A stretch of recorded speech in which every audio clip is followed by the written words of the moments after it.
Hello and welcome to Lowell Park, where the Cotuit Kettleers get ready to welcome the Western Division leading Wareham Gatemen. I'm Will Kraus here with fellow writer Ben Gainsborough. Cotuit's coming off a 10-6 loss to Orleans at Orleans last night.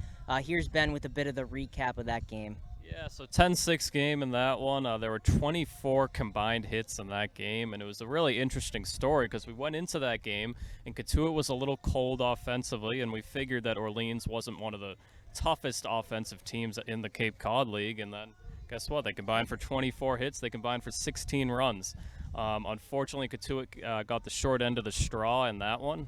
Defensively, Coach Roberts, as you will hear later, was a little upset with that performance. That was 3 errors, and honestly, it could have been a little more than 3 errors. There were a couple close calls in there. We also got the update after that game that Cotuit Kettleers will be missing at least another week of action, so that means more action for Cody Pasic and recently activated Jacob Nemeth. Okay, Coach, you've been a little critical of the defense all season long. Another 3 errors today in this ball game. For them to get over that hump to start playing better D, is that a mental hurdle or is it something that you have to preach? I don't know. I haven't been critical. I would not use that word. I've been honest that we have not played very good defense, and I think that would anybody observing would look at it that way. And you can't drive in as many runs as you give up. So, our defense has struggled in lots of ways. I wish I could tell you why. Each one of these guys plays every day at school, and they're good enough to play quality defense, but up to this point as a team, we have not done very well. So I guess we're fortunate to be in the position we are, really, to have the record we've got right now. When you're struggling with your infield defense, then that always creates problems. Today starts a brutal 23-game stretch for you. No days off. What are you telling to the guys to stay positive, stay physically well during this hard stretch?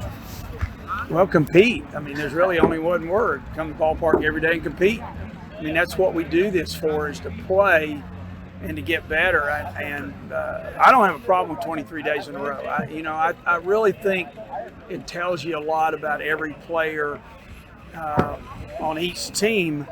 And all of these guys say they want to play pro baseball. So if you really want to play professional baseball, and I'm around it all the time with the Cubs, you got to love to play every day. And that's part of professional baseball, without a doubt. So, professional baseball is not like Omaha in the College World Series and you play once every 3 days. You got to light it up every night. It'll be fun. We'll just play the 23 days in a row and add it up at the end and see how we do. The Wareham Gatemen, the division leading Wareham Gatemen, at 8-5-1, come to Lowell Park for the second time this year. This game was originally set to be the third matchup between the two, but a rain out on Tuesday at Wareham made this the second matchup. Wareham took the first game here. They won 6-0 in fairly dominant fashion. And Wareham is really on a hot streak right now. They've won 3 straight, scoring over 9 runs per game in their last 3. Whereas Cotuit is coming off a little bit of a rough stretch as they lost last night to Orleans. Wareham has some fairly significant advantages in some statistical categories. They have a .287 batting average, which is the best in the Cape League, and the next best being pretty far away from them at .262 for the YD Red Sox. Cotuit ranks 5th in that category at .231 with a .231 batting average, and a pretty sizable gap between their ERAs as well, as Wareham has given up just 2.86 runs per game compared to Cotuit giving up 3.93 runs per game. Where the Kettleers do have an advantage is in the power category. They still lead the league with 14 home runs compared to Wareham's 6.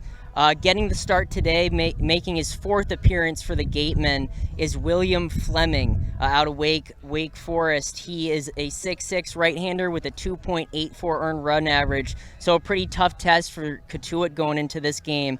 Reed Johnston for Cotuit will get the second start of the season. He started the first half of the Twin Bill when Cotuit hosted Brewster last Sunday for a doubleheader. Cotuit won that game 5-2. He gave up 1 run in 3 innings. And a really bright spot for Cotuit here lately has been Nick Gonzales at the top of the order. He's played every game. He has an incredible 500 on-base percentage, which is best in the Cape League for people or for batters with a minimum of 2.7 plate appearances per game. So Nick Gonzales really hot, 10 for 19 in his last 5 games, including just a home run shy of the cycle last night on a 2 RBI performance against Orleans.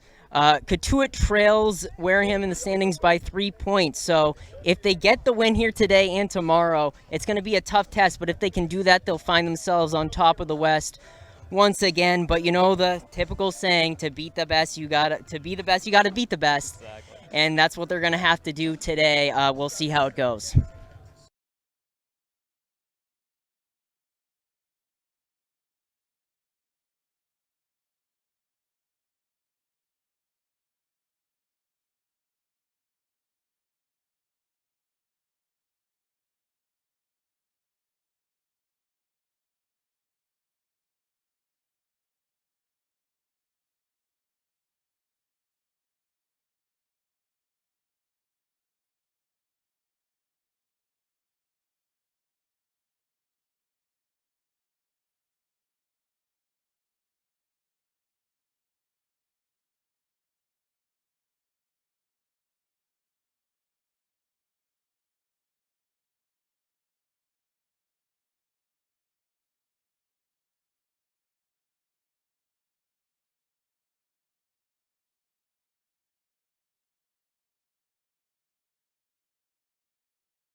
Jacob Teeter has produced some power as well in the 3 spot, and Braden Ward has been tremendous as their leadoff man and getting on base all season long. It's a Wareham lineup that is pretty jam-packed with a lot of guys that can beat you in their own little different way, and it's a lineup that Cotuit's going to have to be very careful with tonight on the mound. They're going to have to be confident in attacking these hitters. Well, you mentioned Jacob Teeter. He's tied with Nick Gonzales of the Kettleers for second in the league in hits, only behind Darren Baker of Wareham, who we won't see today. He's not in the starting lineup. We'll see if he's a substitution, but just an example of how many guys on this Wareham team can hit.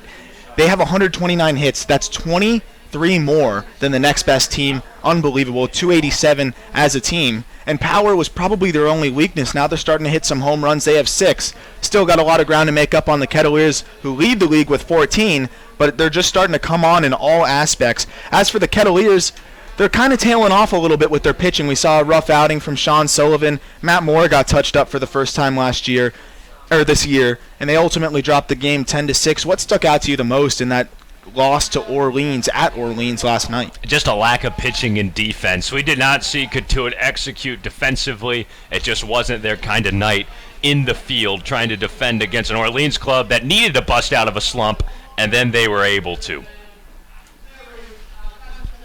So we'll send it over to our interview with Coach Roberts, a really exciting one. We'll talk a little bit more about Nick Gonzales when we get back. He touches on Nick Gonzales with some interesting sound bites, and we'll be right back after that quick interview.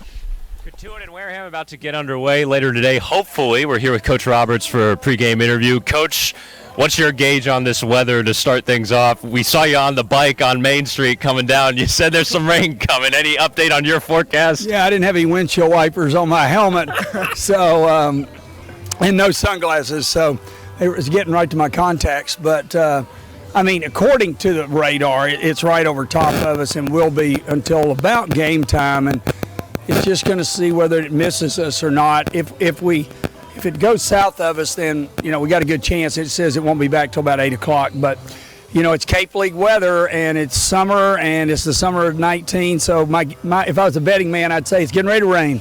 All righty. Nick Gonzales has been among the top in the league in virtually every offensive category. What's impressed you the most about his approach and maturity at the plate? You just use the word. He's just more mature than most of the other guys. Short, compact. He's a really, really polished college hitter. And I'm willing to say that on the air because I believe what Nick does fundamentally is extremely sound. He will be like all baseball players. He will have ups and downs, but he has more ups than most guys do.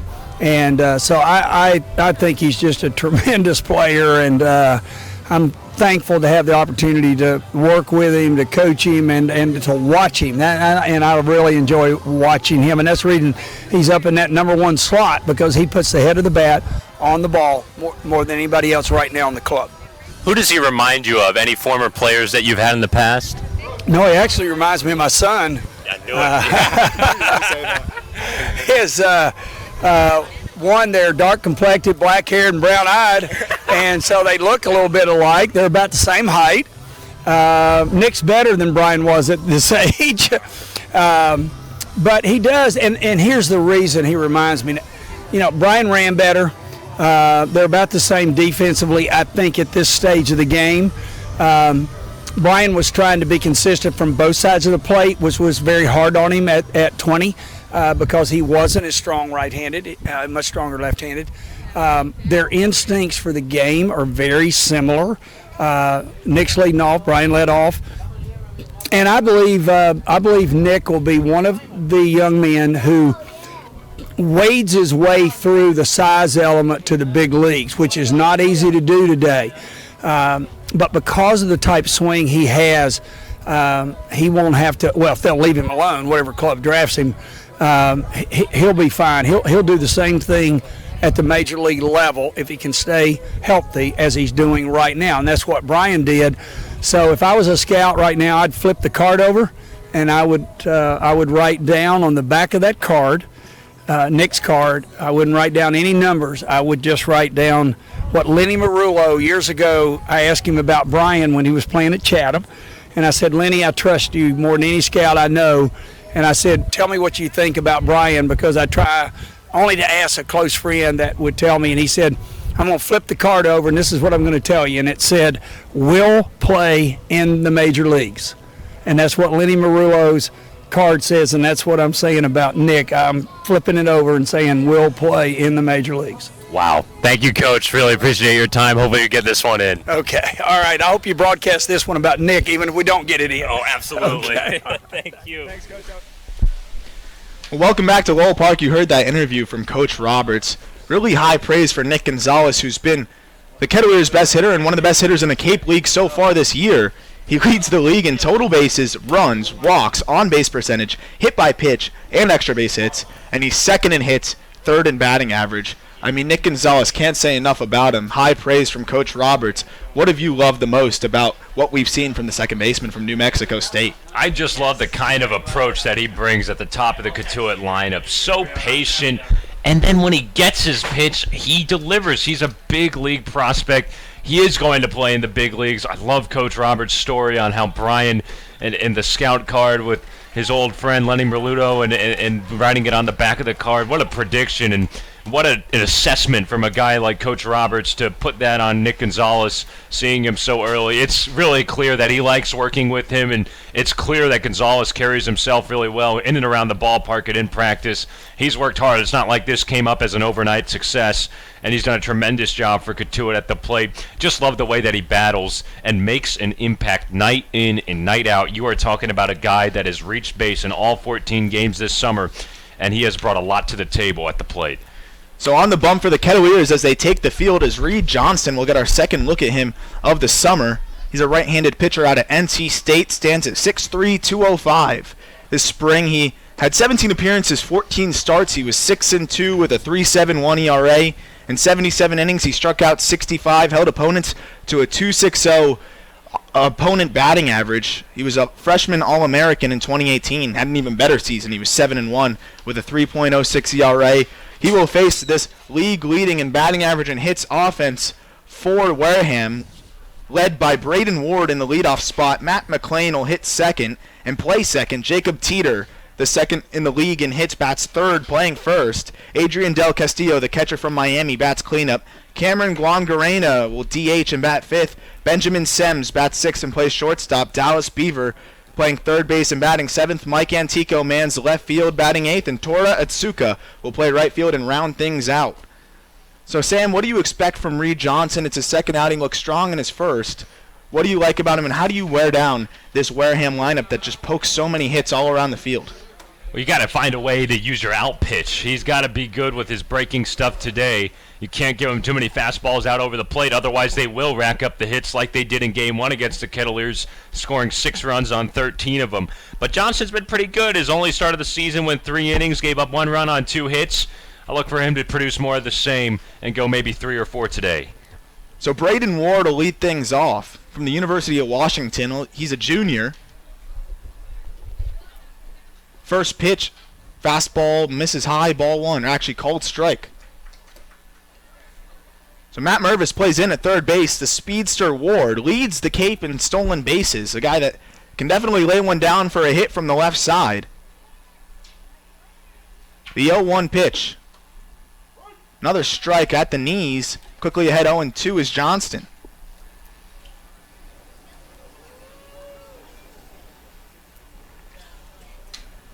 Ward hit .321 in this past spring, 11 doubles, 26 runs driven in. The 0-2 pitch. Grounded to the shortstop Oviedo. He comes in, fields it on a hop, throws it over to first, and just gets the hustling Ward. So quick out here for Johnston to lead the game off. And next up is Matt McLean from UCLA.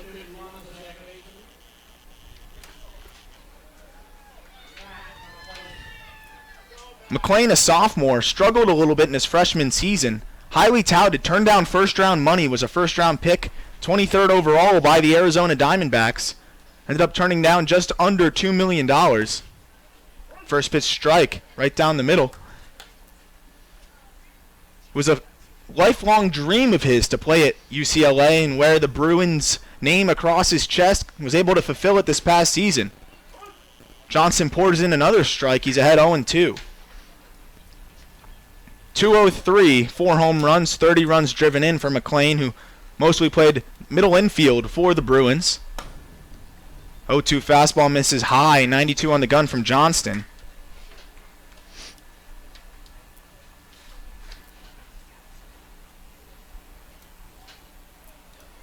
The 1-2.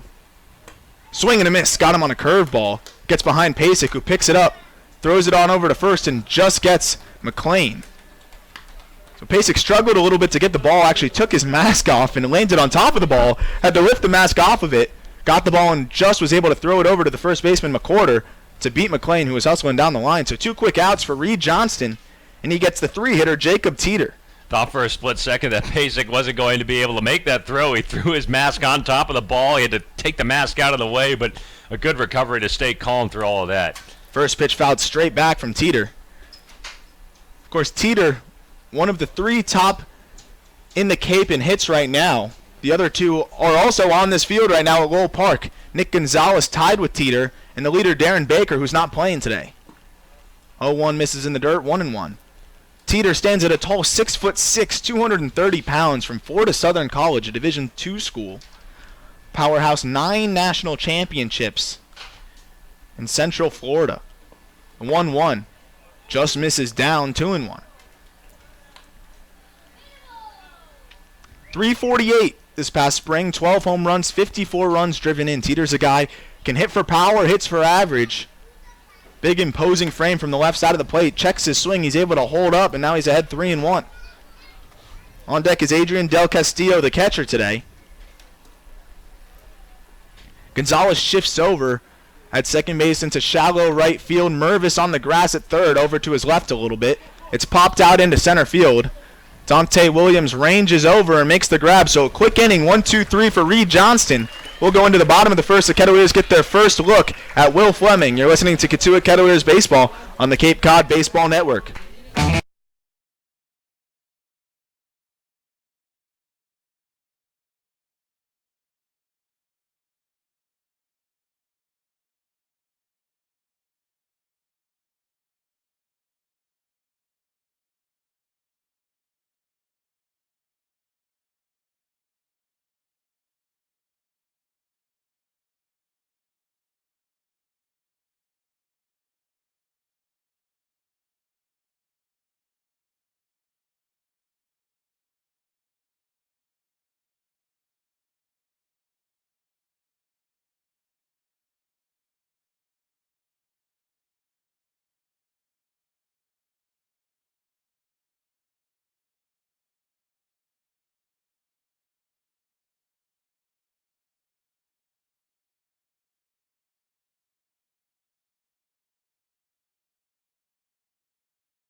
First ups for the Kettleers here. Nick Gonzales leads it off. Arajanu bats second, playing right field. Joey Loperfido, the DH, bats third. Mason McWhorter, clean up, playing first. Matt Mervis, third base, batting fifth. Cam Hill in left, batting sixth. Dante Williams, batting seventh and playing center. Adam Oviedo will bat eighth and play shortstop. And the catcher, Cody Pasic, will round things out. They'll face Will Fleming, a back-end guy from Wake Forest. Had 28 appearances in the spring, 1-4, 9 saves. And 44 innings pitched, 31 strikeouts, held opponents to a 2.56 batting average. First pitch to Gonzales. Fastball fouled straight back, 0-1.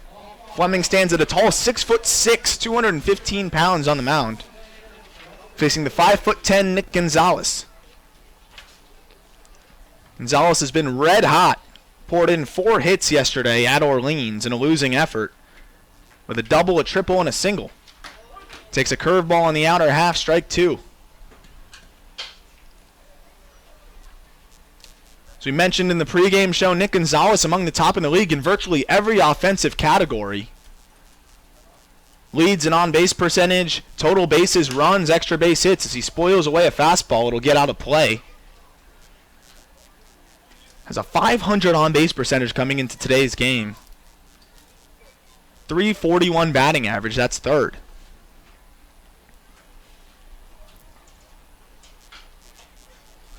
He's behind 0-2 here to the right-handed pitching Fleming. The 0-2 pitch. Lined out into left field. Back is Antico. And he'll watch it sail out. Nick Gonzales. Stay high, Gonzales. He cannot stop hitting. An absolute machine right now. Make that 5 hits in his last 6 at-bats. 3 extra base hits. And he leaves the yard to give the Kettleers a 1-0 lead. Wow, Nick Gonzales again.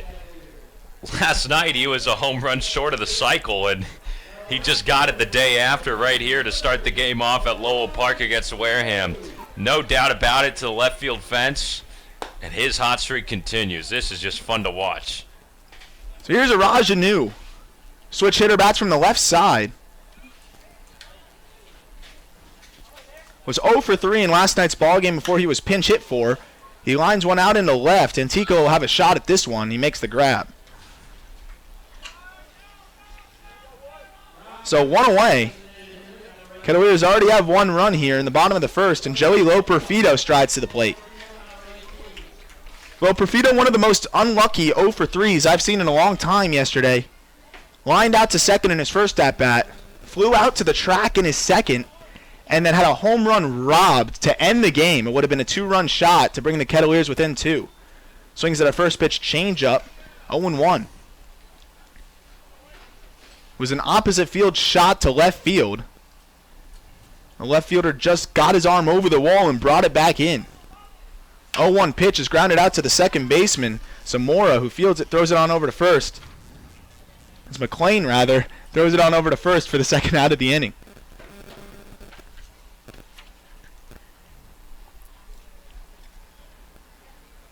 That brings up Mason McCorder, the first baseman. Fleming's done a nice job bouncing back after giving up the solo shot. 2 quick outs. McCorder from the left side takes a first pitch fastball, strike 1.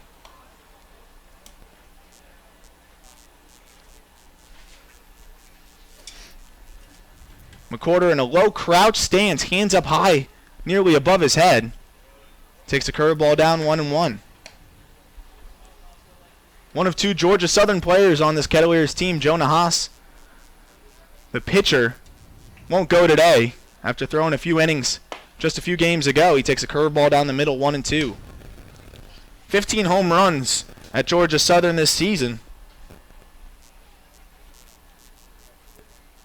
Making his 4th start for the Kettleers, 1-2. He checks his swing on a curveball. Did he go? No, he did not. So 2-2 to McCorder.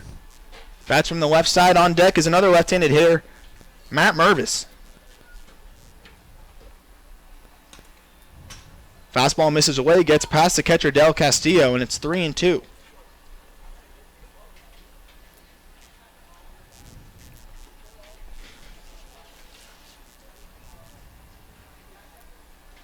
Corder was 1 for 5 in yesterday's ballgame, singled in the first inning. He takes the 3-2 pitch off the plate away, ball 4.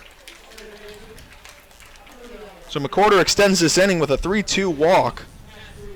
Now Matt Mervis gets a chance at Will Fleming. Mervis had 1 pinch hit appearance in yesterday's game. He lined out to the shortstop. Now getting his first start in about a week. Mervis, a 2-way guy from Duke, played first base. Did a little bit of relieving this season. Takes a fastball in the inside corner, strike 1.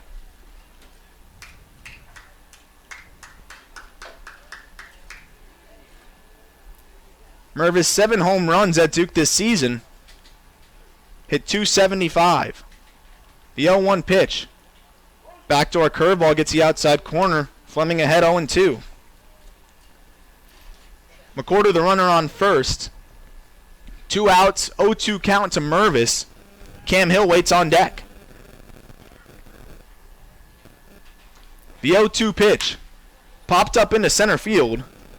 Ward camps under it and makes the grab for out number 3, but not before Nick Gonzales strikes first with a leadoff home run, a solo shot, and the Kettleers lead 1-0. We'll go into the top of the second. You're listening to Cotuit Kettleers Baseball on the Cape Cod Baseball Network.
the catcher from the University of Miami.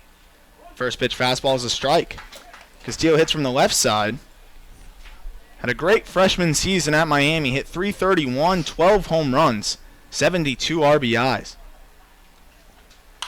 He spoils another one away, 0-2. 36th round pick out of Gulliver Prep last year by the Chicago White Sox. 32 walks to just 24 strikeouts for the Hurricanes. Part of a really good young core in Miami. Fouls another one off. He's battling 0-2. After Del Castillo is Cameron Guangarena, the DH, then Benjamin Sims, the shortstop. The 0-2 pitch from Johnston. Curveball just bends too far down the shins. It's 1-2. Mervis playing towards his left by shortstop. Oviedo, the shortstop, is playing up the middle, and a big gap to the right of second base. A ground ball over to McCorder. He fields it at the chest on a hop and tags first base on a flip over to Reed Johnston. So 4 up, 4 down so far for Johnston. And we'll get Cameron Guangarena, the DH. Good start for the Kettleers in the field and Johnston on the mound. Cotuit played that one right for a pull on the right side of the infield, and everybody was there to pick their spot. Guangareno, the catcher from Cal State Fullerton. La Mirada, California, from St. John Bosco High School. Same high school as Evan Longoria and another guy you might have heard of, Nomar Garcia Parra, one of the Cape Cod greats. Two of the real good Cape Cod greats. Longoria played for Chatham, too. A lot of those California high schools have produced a steady amount of talent. The 1-1. Flowing out into shallow left field. Coming in is Cam Hill. Makes the grab easily. 2 quick outs.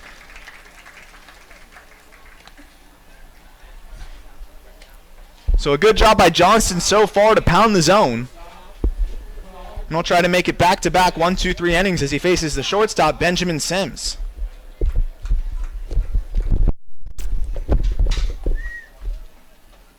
Sims from Kansas.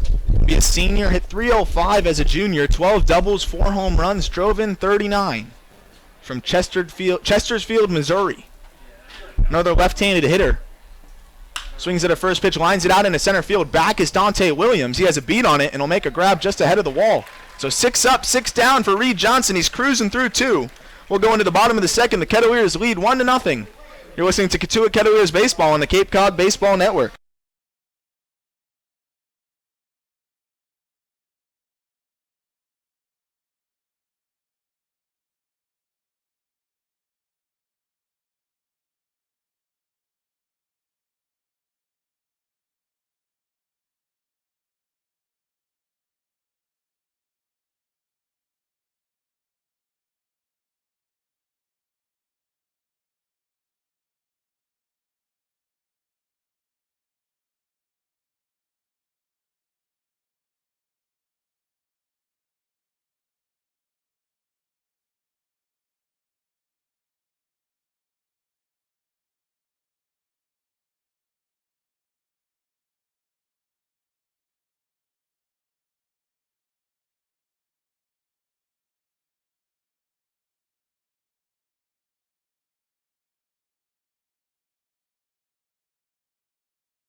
Well, Coach Roberts loves that approach right there. Poke it into a corner and hit a double to start things off here in the bottom of the second.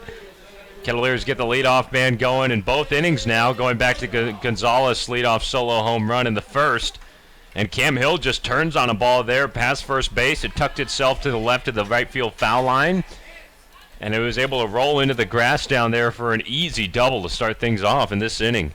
So speed on the bases for the Kettleers. Of course, Cam Hill second in the Cape League in stolen bases, one of the fastest players on the Kettleers ball club.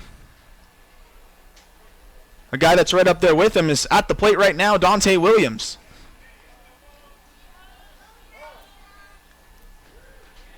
Williams bats from the left side. Runner on second, nobody out. We'll see if Coach Roberts puts the bunt on or lets his left-handed hitter swing away. First pitch, no bunt. He swings through a fastball. 94 blown by him, strike one. On deck is Adam Oviedo. It's been a few ball games since we've seen Dante Williams make a start. He started at Chatham, where he went 0 for 3. He squares to bunt, pulls it back, fastball misses high, 1-1.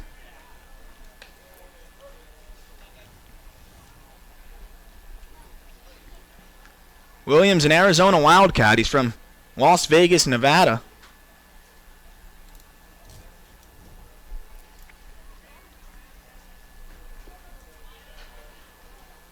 Hill a modest lead at second base. Held on by Sems a little bit. Squares to bunt as Williams. It goes foul down the third base line.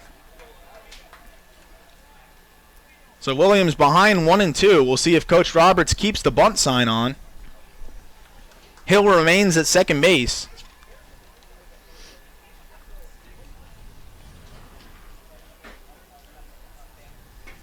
Kettleers lead 1-0 on a leadoff home run from Nick Gonzales.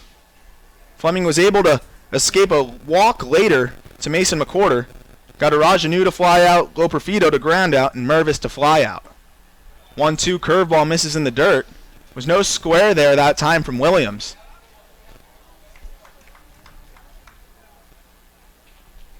Second baseman McLean playing relatively deep at second base.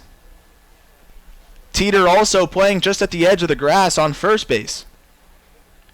The outfield grass, that is. The 2-2. Spoiled away, we'll do 2-2 again.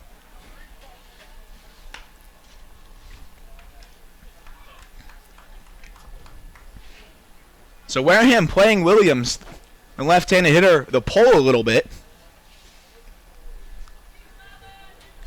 Shortstop Benjamin Sims shades up the middle. So it's 2-2, runner on second, nobody out here. The 2-2. Lined and into left field for a base hit. Coming around third is Cam Hill. He'll be held up as a throw comes into home. So a single off the bat of Dante Williams, who battles back after not being able to lay down the bunt. And now runners on the corners, nobody out, and Adam Oviedo strides to the plate. Good signs for Cotuit at the plate early, Arm. That's now 4 of the first 8 batters against Will Fleming that have reached successfully. That includes the home run by Gonzales and back-to-back hits to open up this second inning. So the shortstop, Adam Oviedo, transferred to Oral Roberts this spring.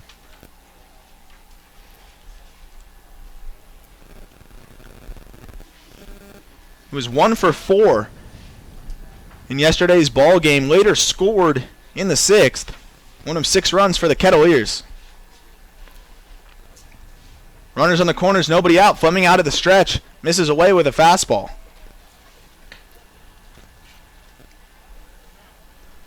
So Oviedo, after reaching in 8 straight games to start his summer off, did not reach base in 3 games after that. Finally was able to get to first yesterday with his single in the 6th. 1-0 misses low, squirts behind the catcher, and Williams will advance to second base. Fastball that just squeaked out of the glove of Del Castillo and through the 5-hole. You don't need to give Dante Williams much daylight to get to second base, so now speed at second and third base with Williams and Hill. Still nobody out, and Oviedo ahead 2-0. 9-hitter Cody Pasic on deck. The 2-0 pitch. Takes it for a strike, a curveball. 1-2. Or 2-1 rather. And a good take by Oviedo there. You're sitting dead red on a fastball there. 2 guys on, both in scoring position. No need to chase the curveball. Ahead 2-0. So now it's 2-1. Oviedo still ahead. He squares to bunt, pops it up, and out of play, foul. So another curveball. Ovi was just not able to get the barrel on top of it. So now it's 2-2. 2 men on, no outs. Kettleers already have 3 hits here with no outs in the top of the second in this ball game. Oviedo tries to put a ball in play as the infield is back. The 2-2. Swing and a miss on a changeup. So a big strikeout for Fleming, and he'll get the 9-hitter Cody Pasic with 1 away, 2 runners in scoring position.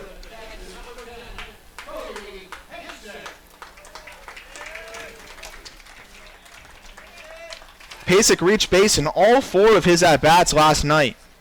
Had a single in the 4th and 3 walks, scored twice. How about this kid, Cody Pasic? He had quite the night last night. One of the few positives for the Kettleers in the loss. Fouls a curveball off into the Wareham dugout. We've seen Fleming go to the off-speed now frequently after the Kettleers were jumping all over his fastball early in this ballgame. You see if Pasic can sit back on one of those breaking balls, find a way to poke it. He's hit it opposite field not too bad so far this year. Pulls a lot from what I've noticed in BP, and that's fine in this kind of situation with 2 runners in scoring position and less than 2 outs. And he pulls another ball foul on the first base line. Done a good job so far this year in driving runners in these types of situations. The Kettleers hitting .260 as a team with runners in scoring position. Not a bad clip. Pasic comes into today hitting .375. He grounds one back to the pitcher, Fleming. Coming home is Hill. The throw is not a great slide by Cam Hill to avoid the tag from Del Castillo.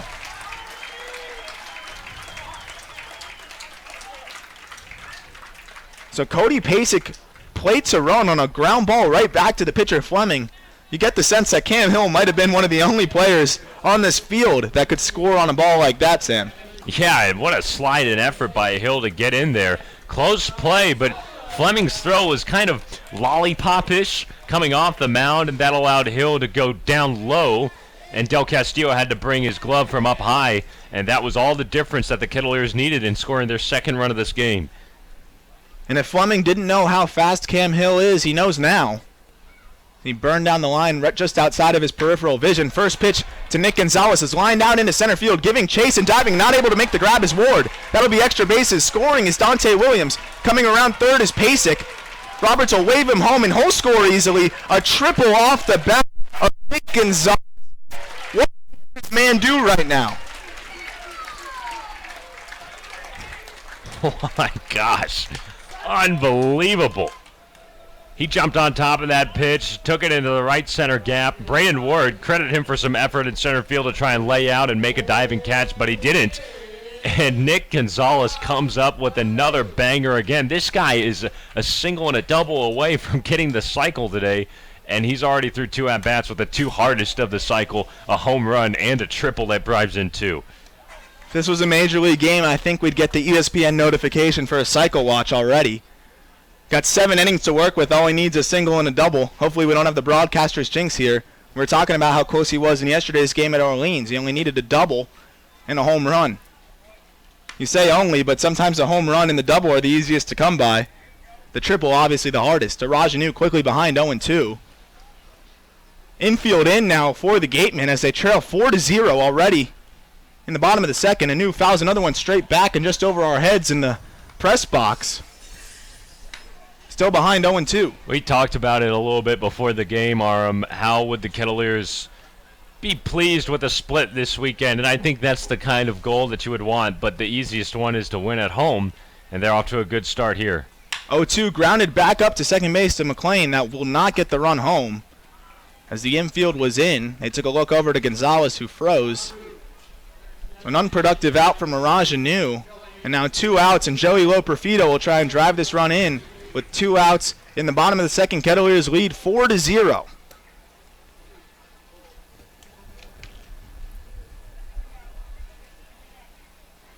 It's turned into a beautiful day. Rain threatened at first. Got a couple of sprinkles. Now the sun is out here at Lowell Park. First pitch curveball. Misses low, ahead 1-0 is Joey Loperfido. We apologize if you were looking for us on YouTube. A little bit of internet difficulties the last 2 days. We will rectify that issue. Hopefully we'll be all good in tomorrow's game at Wareham. Thanks for sticking with us. 1-0 misses inside. Loperfido jumps out of the way. It's been a little bit of an adventure the last couple ball games with the internet. We will get that going for you guys. Of course, we know you want to see it. We try and describe it as well as we can, but Nick Gonzales, you don't even need to see it. You can take our word for it. He's driving the ball all over the place. A big swing from Loperfido. 2-1.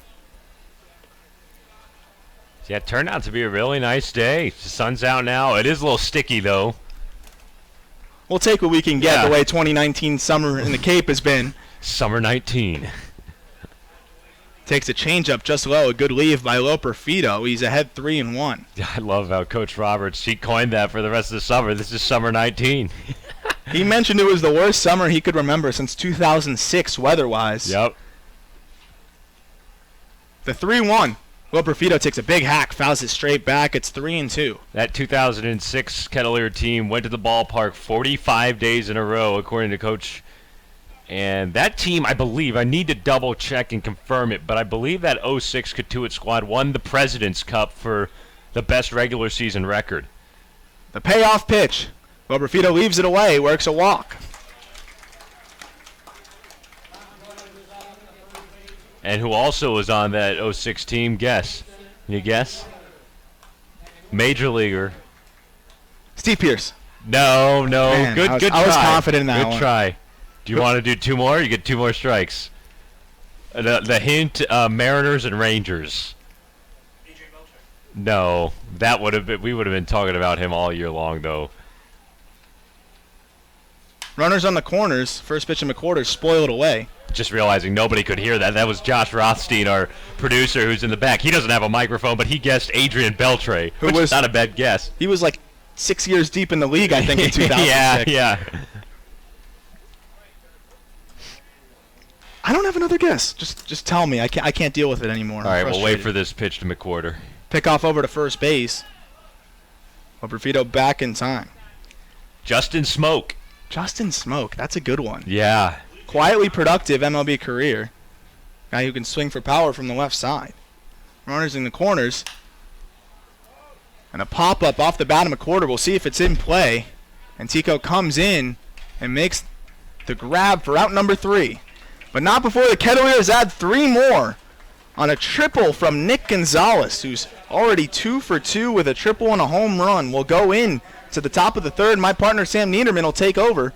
For the time being, you're listening to Cotuit Kettleers Baseball on the Cape Cod Baseball Network.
Back to Cotuit. The Kettleers lead the Wareham Gatemen 4-0. We're in the top of the 3rd inning. Reed Johnston still on the hill for Cotuit. He's worked 2 scoreless. Cape Cod Healthcare is a leading provider of healthcare services for residents and visitors of Cape Cod, with 2 acute care hospitals and more than 450 physicians. For more information, please visit capecodhealth.org. Cape Cod Healthcare, expert physicians, quality hospitals, superior care. Wareham with 7, 8, and 9 due up. And the first batter, Dallas Beaver, flies one to left field. Easy play for Cam Hill, who's able to underhand grab it right at his armpit for out number 1. Make it 7 up and 7 down for Reed Johnston on the mound to begin this game for Cotuit. He has been sharp early.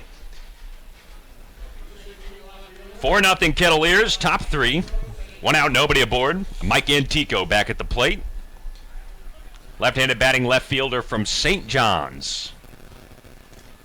First pitch from Johnston. Slider on the outside corner, called for a strike. 0-1. Matt Mervis plays in by a step on the grass at third base. Everybody else at normal alignment in the infield. Outfield at normal alignment in depth. 0-1. Turned on the ground, right side base hit. Mike Antico comes up with the first single of the ballgame for Wareham. It took 7 batters, and the number 8 man delivers a 1-out hit into right field.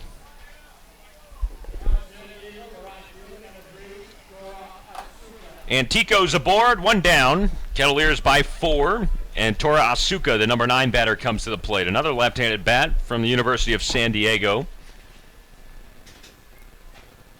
Johnston works out of the stretch for the first time in this ball game. A big right-hander comes set and flips back over to first to check on the runner in Antico. Jerry Weinstein signaling from the first base dugout for Wareham. Second-year skipper, managed the Gatemen in 2016. Came back for a second year here in 2019. Was the Kettleers pitching coach, catching coach, and bench coach last summer. Now he takes over for the defending champions. 4-0 Cotuit in the top of 3. First pitch to Asuka. Grounded right side, but foul. It was picked on a backhand by Mason McWhorter at first base, although he grabbed it in foul territory, and it's just strike 1. Interesting to see Weinstein back at Lowell Park in a different colored shirt and in the opposite dugout. Was on the third base side all last summer. Did a ton of good work with the Kettleer pitching and catching. A catching guru, that is his specialty. Currently a part of the Colorado Rockies organization. Also played a big part in the Rockies drafting Michael Tolia, 23rd overall in the first round. A former player with the Kettleers for the last 2 summers. 0-1 to Asuka. Change up in the dirt. It skids off of the chest pad of Pasic, and that allows the runner in Antico to move up to second base.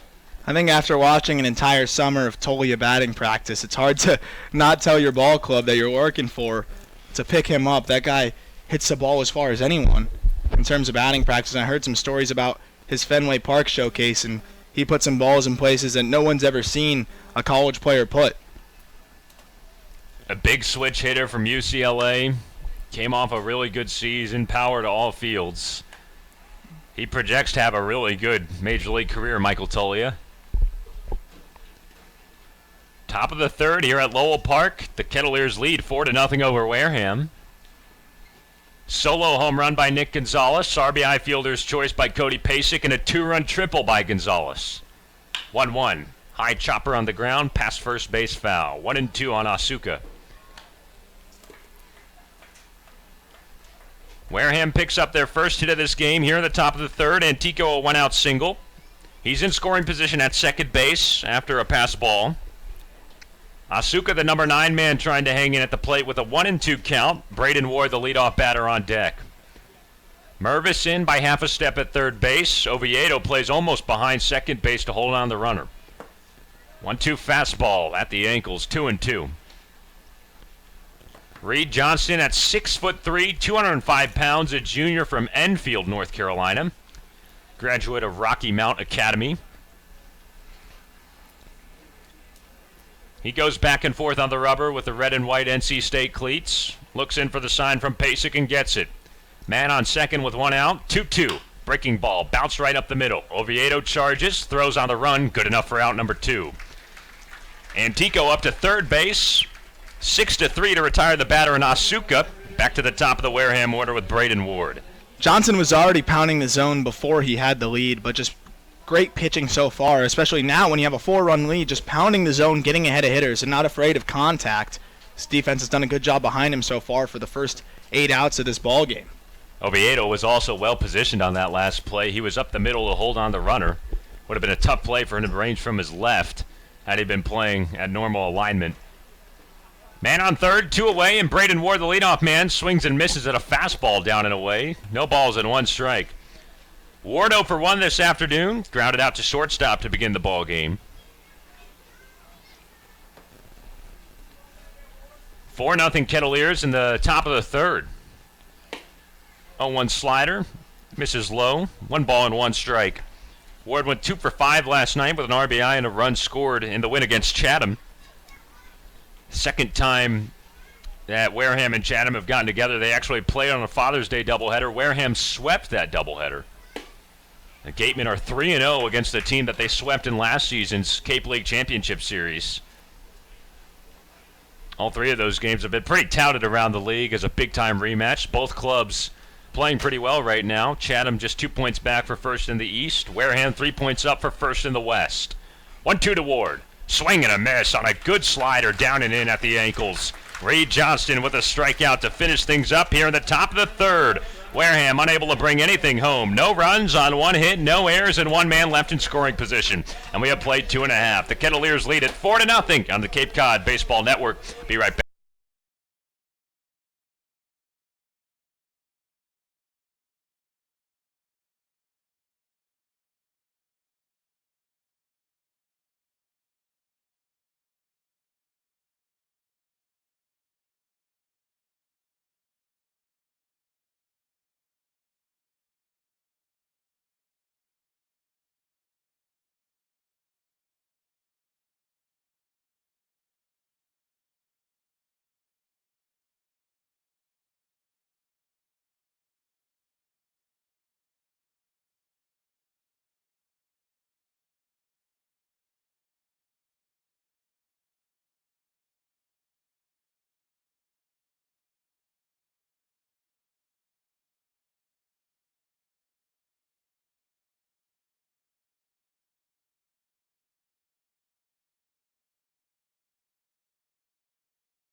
Welcome back to Lowell Park. Bottom of the third inning. Kettleers up 4-0 on Wareham. New pitcher on for Wareham. That is it for Will Fleming. The starter out of Wake Forest only goes 2 innings. He allowed 4 runs on 4 hits. Walked 2 and struck out 1. And Wareham brings out a left-hander out of the bullpen. Eric Torres, 6'1", 195 pounds, from Milwaukee, Wisconsin. He attends Kansas State University, 1-0 on the summer in 3 appearances. No ERA. He's tossed 3 2/3 innings, allowing just 2 hits, and he has struck out 5 without walking a batter.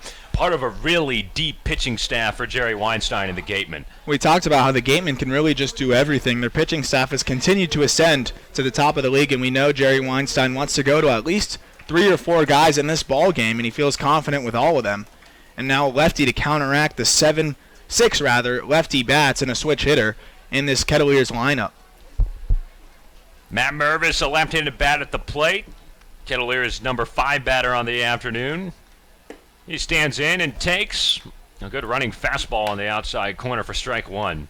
No balls and 1 strike to the Kettleer third baseman. Mervis 0 for 1 with a fly out to center field his first time up. Beaver plays in by a step on the grass at third. Mervis tails one off the end of the bat into short center, and that plunks down for a base hit. How about Matt Mervis connecting with an off-speed pitch? He leads things off in the bottom of 3 with a Kettleers' 5th hit and a single. Nice job hanging in there by Mervis on a breaking ball from the left-handed pitcher. Sometimes it's easy to bail out on him. Was able to just stay back long enough and get enough of the bat on it to drive it into center.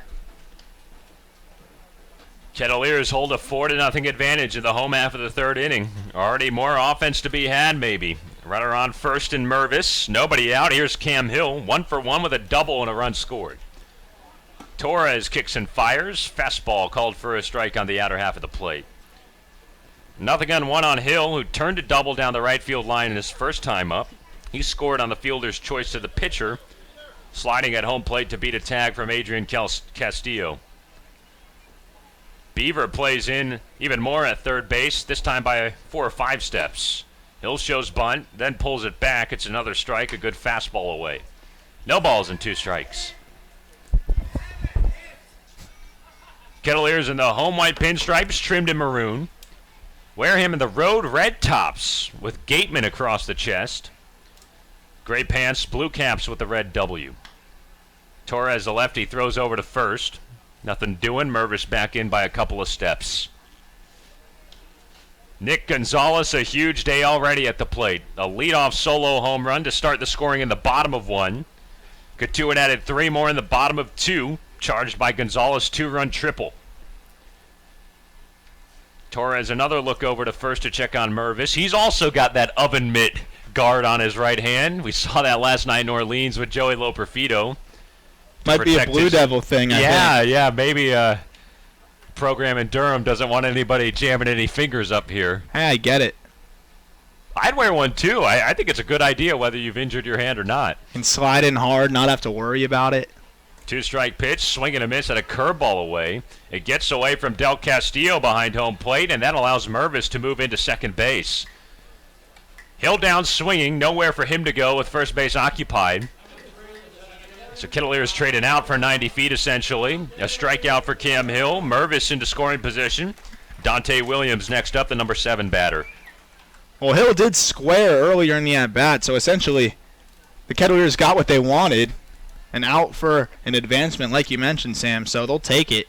Now, Dante Williams, who had a great at-bat in the first, has a chance to keep adding to this Kettleers lead with a runner in scoring position. Williams bats from the left side, 1 for 1 with a single. He came around to score on the Gonzales 2-run triple back in the 2nd. First pitch from Torres, fastball up and in at 86 miles an hour. 1 ball and no strikes. Mervis, the man on second base, 1 out in the bottom of 3. Cotuit in control, 4-0. It's now turned into a sunny day at Lowell Park. Some clouds overhead, but the sun's peeking out from behind the field. It's about the brightest it's been all afternoon. Jam swing by Williams. He wasn't able to get any piece of that fastball. Broke the plane. 1 ball and 1 strike. He's probably fortunate he didn't get a piece of that fastball. It was up and in. Either would have broke his bat or jammed him on the hands. Sem shades behind the runner at second base. Mervis a short lead. 1-1. Williams tried to bunt. Wasn't able to get anything down. A called strike. 1-2. Saturday games at Lowell Park usually bring out the biggest crowds, but we've had really consistent fan attendance all summer long, especially on the third base grandstand. It is packed to the gills again. Man on second with 1 away. 1-2. Breaking pitch. Curves down and away from the plate. 2-2 on Williams. That was a great leave by Williams. That curveball started as a strike and just dove off the zone, able to lay off that. One little bit of shadows across third base on the diamond, also in deep left field. 2-2, roped on the ground, right side for a base hit.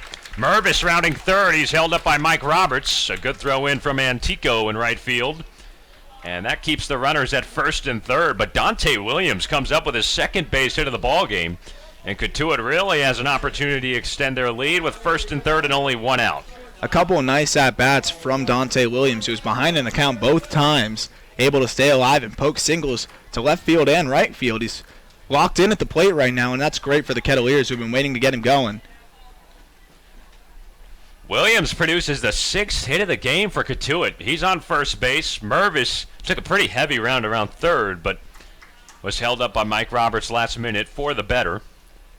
He's now shed his oven mitt, by the way. He's going with no protective glove on his right hand, just the bare hands to run the final 90 feet home from third base. Adam Oviedo, the batter. Torres to the plate, swing and a miss at a changeup. 0-1. We've seen that changeup get Oviedo the last few ball games. Kind of starts at the knees, dives out of the strike zone, and he's just not been able to hold back on it. 4-0 Cotuit. Kettleers trying to add to it in the bottom of 3. Mervis on third, Williams on first. 0-1 to Oviedo. A bunt right in front of the mound, scooped up by Torres. His throw from his glove, not in time, and Mervis slides in safe. Williams, a trailer runner up to third base as well, and Cotuit plates another. A bunt fielder's choice from Adam Oviedo scores the runner and Matt Mervis, and it is now 5-0. Cotuit in front.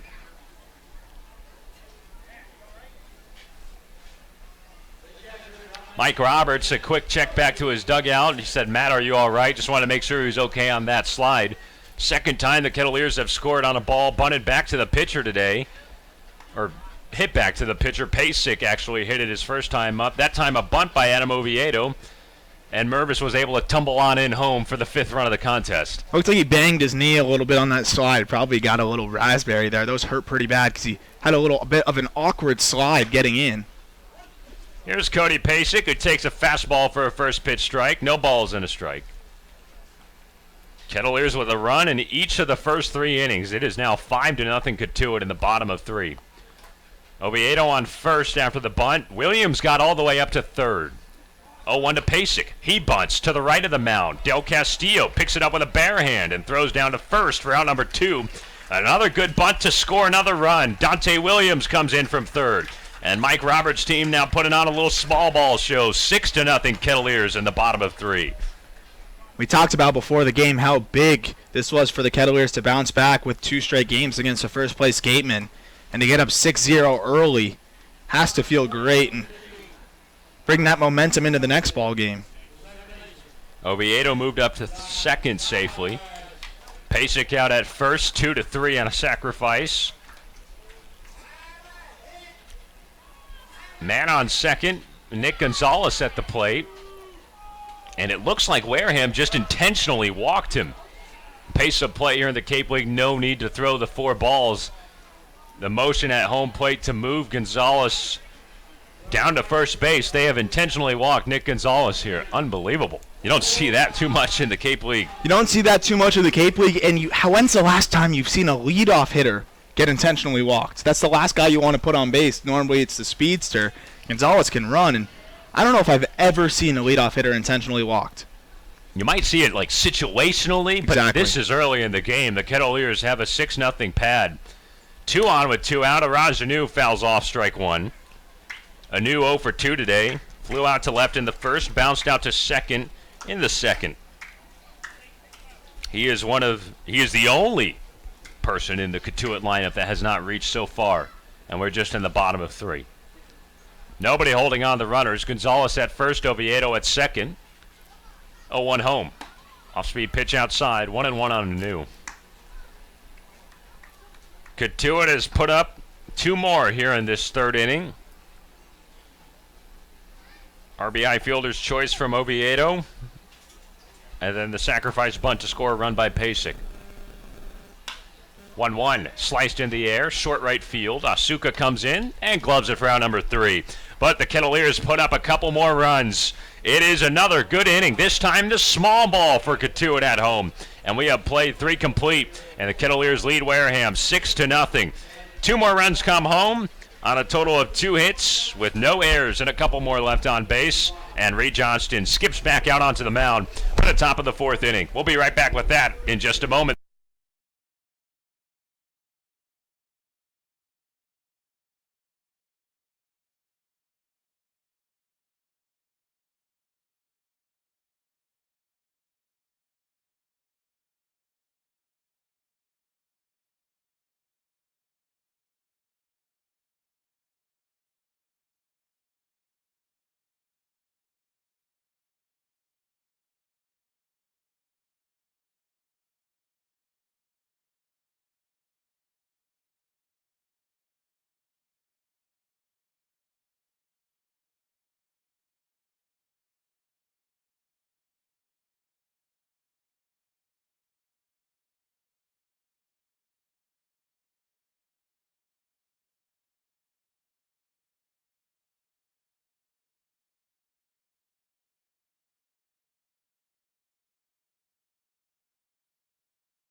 It's Matt McLean to ground one straight up the middle.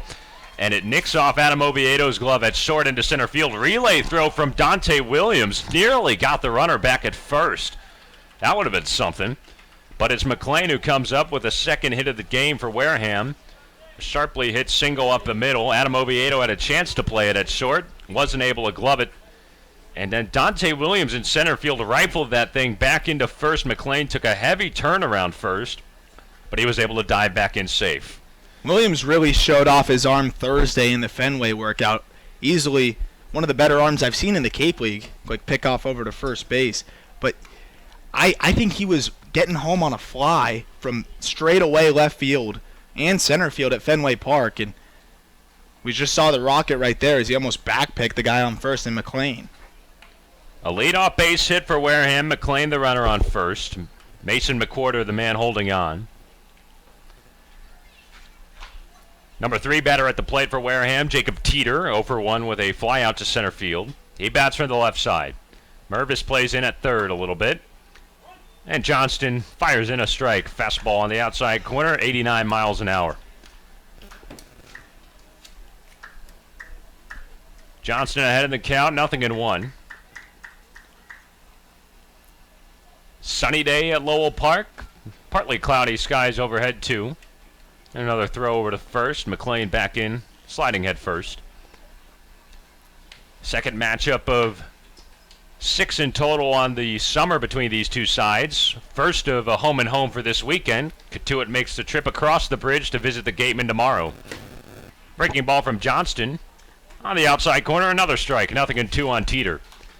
First pitch for tomorrow's ball game scheduled for 6:30 p.m. We'll have a pregame show for you at 6:20. Make sure you tune in early and hear from Coach Mike Roberts. We'll have a full breakdown, recapping tonight's game and previewing Sunday's evening matchup.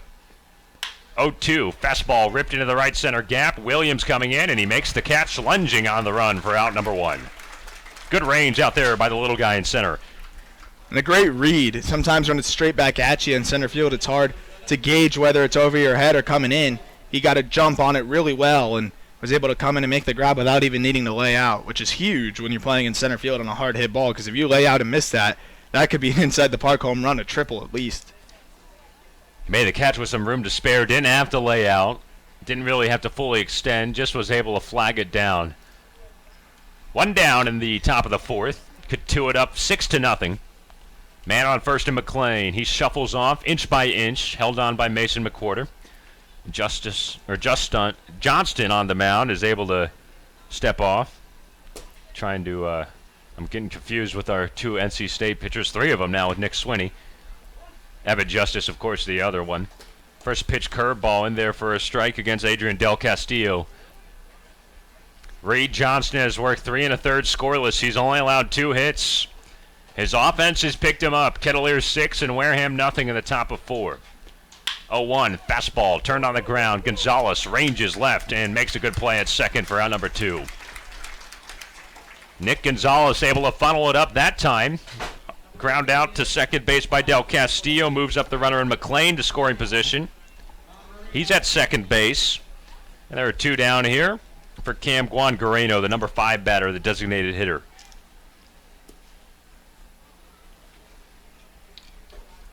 Guangareno 0 for 1, another lefty bat. He flew out to left field his first time up. That was back at the second. Turned back to second by Johnston. Not a bad spin move there. Tried to catch McLean napping, who was able to get back in standing. Oviedo, the man to cover over at second. He shades directly behind the bag and offset to the runner. Mervis shuffles in towards the middle of the left side of the infield and plays in right at the edge of the grass. 0-1 on Guangareno. A foul ball past first base.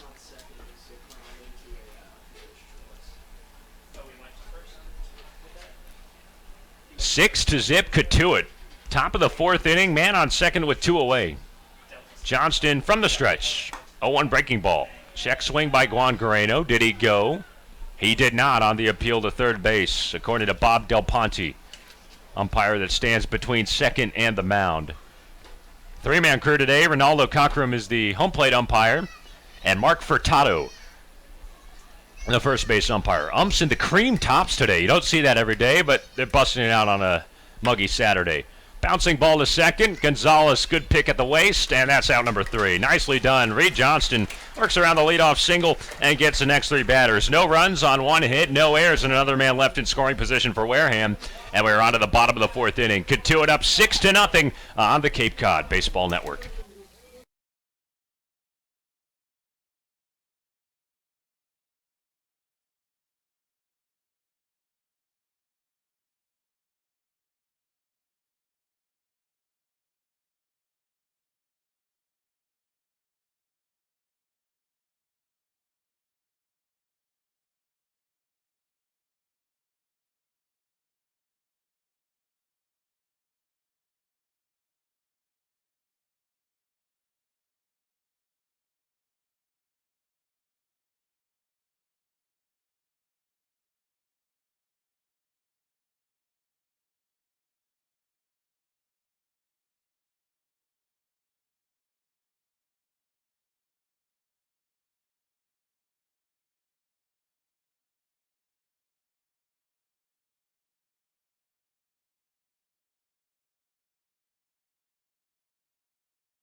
You do it out there, bottom of the 4th inning at Lowell Park. Cotuit controls over Wareham 6-0.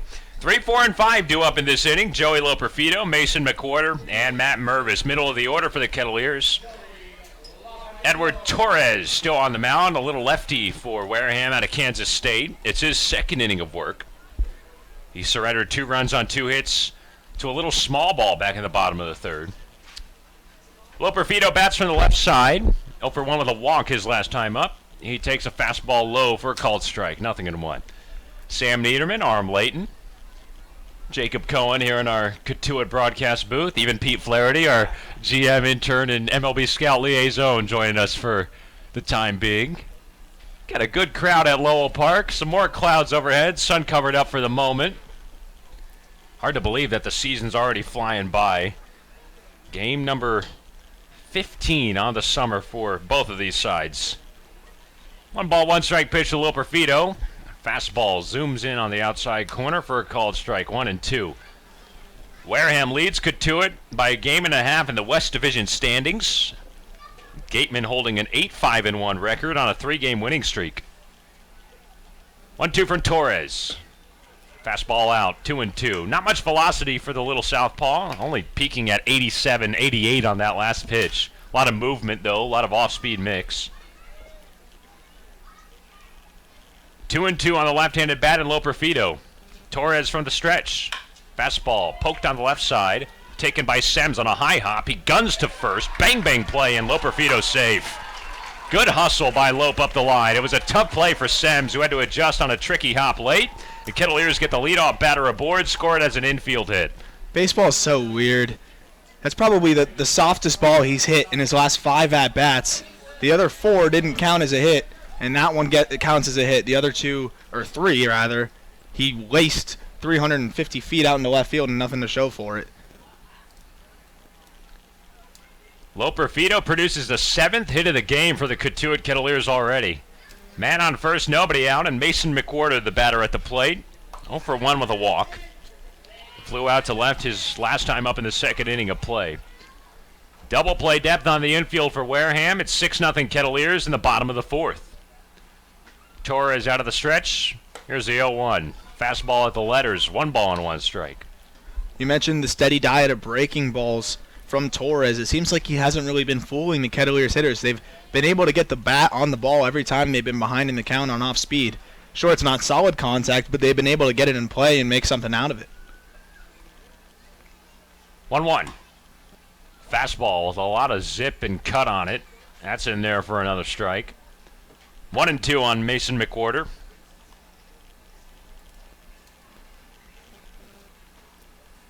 Loperfido, a modest lead off first, held on by Teeter, and a throw over to first by Torres. Not much to do. Loperfito's also got the oven mitt on. This time he wears it on his left hand. His teammate Matt Mervis, who's in the on-deck circle right now with his oven mitt in the back right pocket, he wears it on his right hand. Torres set, closed off in the stretch. 1-2. Fastball taken the other way into left field. That's down for a base hit.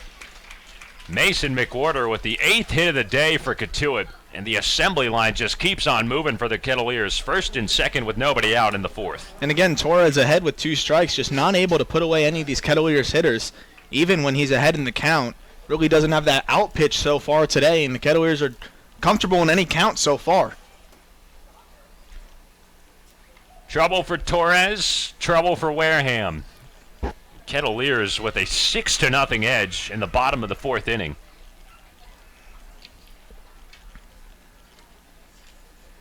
Two on with nobody out. Here's Matt Mervis, another left-handed bat. Torres steps off the rubber and wants to run through the signs again. Adrian Del Castillo gives it to him from behind home plate. Now the lefty set, back to the plate. Breaking ball, knocked away foul into the parking lot.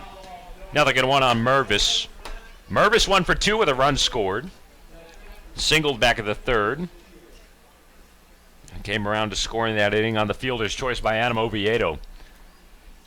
Cotuit's offense has done a little bit of everything today. Leadoff solo home run in the 1st by Nick Gonzales. He also added a 2-run triple in the 2nd. 2 more runs coming home in the 3rd on a little bit of small ball. Added another fielder's choice RBI by Cody Pasic in the 2nd, and that gives you a 6-0 Kettleer lead in the bottom of the 4th. Nobody holding on the runners. Mason McWhorter, the man at 1st. Joey Loperfito at 2nd. Beaver plays in by a step at 3rd. 1-1 to Mervis. Fastball low and away. 2-1.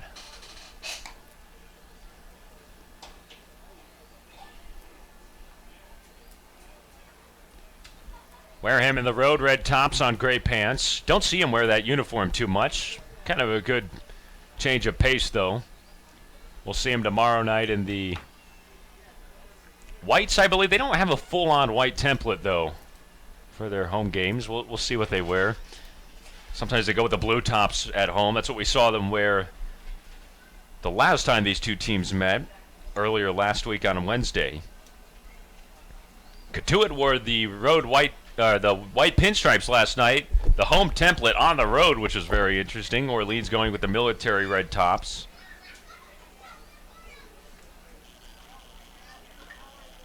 First and second, nobody away. Del Castillo just wrapped up a mound visit with Torres.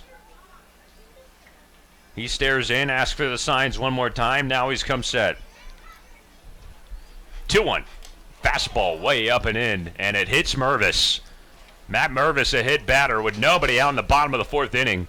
And that pitch loads the bases. Cotuit can really break it open now with Cam Hill, the number 6 batter, coming to the plate. First look we've gotten at Cam Hill in the 6 hole. He's usually this year been leadoff or in the 9 spot. Of course, what comes with the 6 hole is a lot more RBI opportunity rather. No outs here, bases loaded. Big spot for Cam Hill to pick up some ribbies. Hill, another left-handed bat, 4th in a row in this inning. Bases loaded, nobody out. Torres to the plate, bouncing ball, right side, at first base, scooped up by Teeter, and he takes it to the bag himself for out number 1. But Cam Hill gets the job done by putting the ball in play. Joey Loperfito scores from 3rd base, and Cotuit opens up a 7-0 lead in the 4th. RBI ground out by Cam Hill. Joey Loperfito home. Both runners move up another 90 feet. 2nd and 3rd with only 1 out, and Dante Williams back at the plate working on a 2-for-2 performance with a couple of runs scored. Jerry Weinstein brings his infield in. Only Teeter plays back halfway at first base, hugging the line. First pitch to Williams. Breaking ball. High and in on the hands. 1 ball and no strikes. Pretty wild shift to see Teeter all the way down, almost like you mentioned, hugging the line. You got the second baseman, McLean, shaded up the middle a little bit. A really big hole to the right side for the left-handed hitting Dante Williams, who just pulled one over there in his last at-bat. High fastball from Torres. That catches the top part of the zone. 1 ball and 1 strike. It'd be pretty easy for him to just cast one through that right side of the infield. You know he's got to be thinking about it in the back of his head, looking at that big gap. Infield plays in. 1-1. Fastball. Good zip at the knees for a called strike. 1-2. Cotuit's added another one here in the bottom of the fourth. The Kettleers have not failed to score in an inning so far. RBI ground out by Cam Hill. It's 7-0.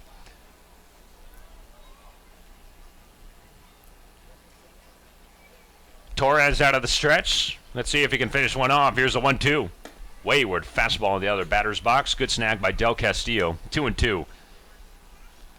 No runs on 2 hits and 1 error for Wareham on the road. 7 runs on 8 hits and no errors for Cotuit at home. Only in the bottom of the fourth. Torres off the rubber.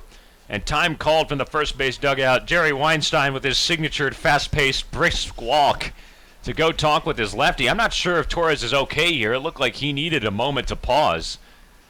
And it looks like Jerry Weinstein is about to take the ball away from him immediately. He just did. And Torres makes his way back to the dugout. Wareham is set for a pitching change. That is it for Eric Torres, the lefty out of K-State. He's unable to finish things off in the bottom of the fourth inning. Kettleers with already 1 run home. Cam Hill, the RBI ground out. And Cotuit has a 7-0 lead over the Gatemen here in the bottom of the fourth. We'll be right back in just a moment with the new pitcher. This is Cotuit Kettleers Baseball on the Cape Cod Baseball Network.